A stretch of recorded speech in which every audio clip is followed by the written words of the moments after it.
Mieux vaut trébucher avec les pieds que trébucher avec la langue. Xénophon. Tu sais, nombreux sont ceux qui se battent contre des pensées négatives qui tournent en boucle. Mais qu'en est-il de notre langage? Et si la solution résidait justement dans la manière dont nous parlons, à nous-mêmes comme aux autres? La philosophie stoïcienne, avec sa sagesse intemporelle sur l'importance du langage, peut réellement transformer notre vie. Parce que nos mots, ce ne sont pas simplement des sons, ce sont des puissances en action. Les stoïciens, eux, comprenaient parfaitement cela. Nos paroles façonnent notre réalité, influencent nos émotions et construisent notre état d'esprit. Comme Épictète nous le rappelle, ce ne sont pas les événements qui perturbent les gens, mais leur jugement à leur sujet. Et si nos jugements étaient, en grande partie, dans les mots que nous choisissons, si tu veux savoir comment cela peut radicalement changer ta vie, reste avec moi. Plongeons dedans. La plupart d'entre nous parlent sans y penser, et pourtant chaque mot que nous prononçons a une conséquence sur notre réalité. Que ce soit un petit « je n'y arriverai jamais » ou un « c'est trop tard pour moi ». Ces phrases nonchalantes finissent par se transformer en prophétie. Quand on se plaint, on se concentre sur ce qui ne va pas, et cette énergie négative se nourrit d'elle-même, comme une spirale qui nous entraîne dans le bas. Imagine une personne qui répète sans cesse « je suis nul, rien ne va jamais, je suis toujours en retard ». Qu'est-ce qui va se passer? Cette personne finit par incarner ses paroles. Son esprit, comme une éponge, absorbe et manifeste ce qu'on lui donne à croire. C'est pour cela que le stoïcisme nous dit « Soyez conscients de vos mots. Chaque mot est une graine plantée dans ton esprit. Si tu veux récolter la sérénité, la force, la réussite, alors choisis des mots qui nourrissent ces fruits. Parle de ce que tu veux être, pas de ce que tu ne veux plus être. Affirmation positive, gratitude quotidienne et bienveillance. Des clés puissantes pour transformer ton monde intérieur. Fais de ta parole un outil de création, pas de destruction. Évite la négativité, les commérages, les plaintes inutiles. Si tu veux être plus heureux, commence par changer la façon dont tu parles de ta vie. Mais attention, parler positivement ne suffit pas si ça ne correspond pas à tes émotions. Nos mots doivent vibrer en nous, résonner profondément avec notre vérité.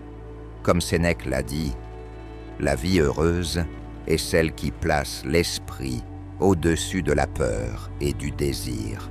Tes paroles doivent devenir des actes, des vérités vivantes.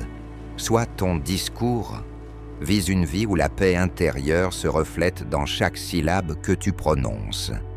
En agissant avec cette conscience, tu seras capable de créer une réalité où tout s'aligne. Ton esprit, tes émotions et tes actions. Mais soyons clairs, certains mots peuvent être toxiques. Prends l'exemple de l'humour auto-dérisoire.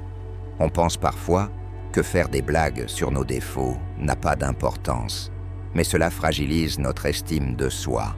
Et au fur et à mesure, cela devient un poison silencieux. Chaque mot a un pouvoir. Il te construit ou te détruit. Si tu te moques de toi-même, tu finis par t'oublier. Les stoïciens savaient que les mots ont ce pouvoir. Choisis-les avec soin, avec respect. Parle avec intégrité, parle pour t'élever. Par exemple, au lieu de dire « je n'y arriverai jamais », essaie de dire « je suis capable de tout surmonter ». Remplace « je vais essayer » par « je vais réussir ». Ces simples ajustements t'aident à t'ancrer dans une mentalité positive et à agir avec assurance. Tes mots sont une forme d'intention, une projection de ce que tu es et de ce que tu deviendras.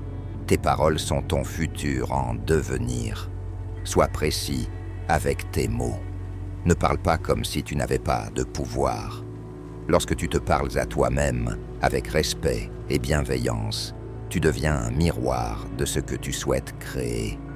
La communication extérieure s'aligne naturellement avec ta vision intérieure.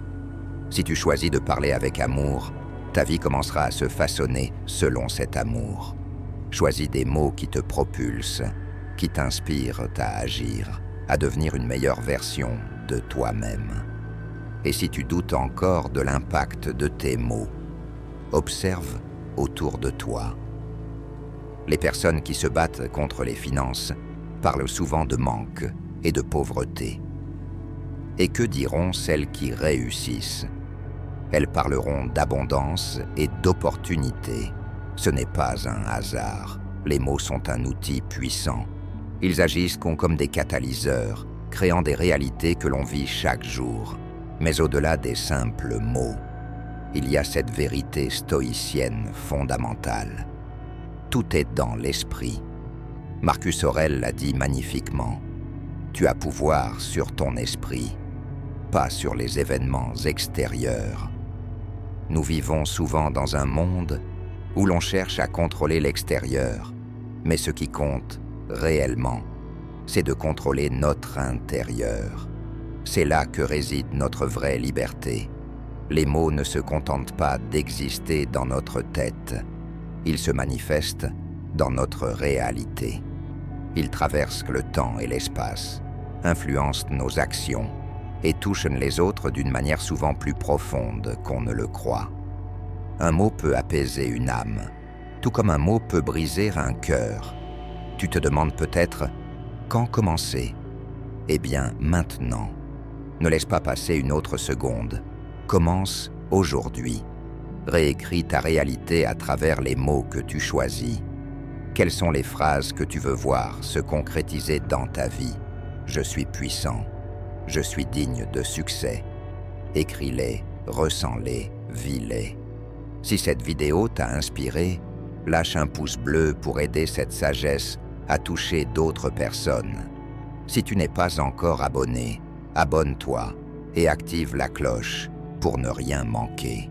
Et pour plonger encore plus profondément dans la philosophie stoïcienne, clique sur l'une des vidéos à l'écran maintenant. Souviens-toi, tes mots ont un pouvoir immense.